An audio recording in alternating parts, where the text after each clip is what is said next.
জালালপুরে শোকের ছায়া। 23 বছরেই থেমে গেল হজ মোহাম্মদের জীবন। পাশে সুজাপুরের প্রার্থী সাবিনা ইয়াসমিন। জালালপুরের শব্দনগরের চাঁদমোল্লা পাড়া নেমে এসেছে গভীর শোকের ছায়া। মাত্র 23 বছর বয়সে হজ মোহাম্মদের অকাল মৃত্যুতে স্তব্ধ হয়ে পড়েছে পুরো এলাকা। পরিবারের কান্নায় ভারী হয়ে উঠছে পরিবেশ।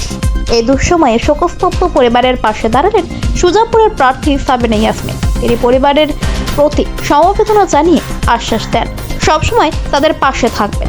এলাকাবাসীরাও একত্রিত হয়ে শোকাহত পরিবারকে সাহস যোগাচ্ছে।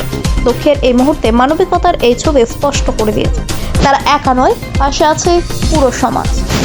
আজকে সকালবেলা খুব দুঃখজনক একটা ঘটনা ঘটেছে আমাদের শব্দনগরে। একটি 23 বছরের ছেলে হজ মোহাম্মদ সে রেলে কাটা পড়ে যায় এবং সঙ্গে সঙ্গে যাই হোক আমরা সকলে এসেছিলাম তার পরিবারের প্রতি সমবেদনা জানাতে। এটা কোনো ভাষা নেই কীভাবে তাদেরকে সমবেদনা জানাবো। অত ছোটো বাচ্চা রয়েছে, বেশি দিন বিয়েও হয়নি, কম বয়সের মেয়ে, মাত্র 2 বছর হলো বিয়ে হয়েছে এবং তার বাবার বাড়ি মেয়েটির আবার বাবার বাড়ি আমার বাবার বাড়ির এরিয়া।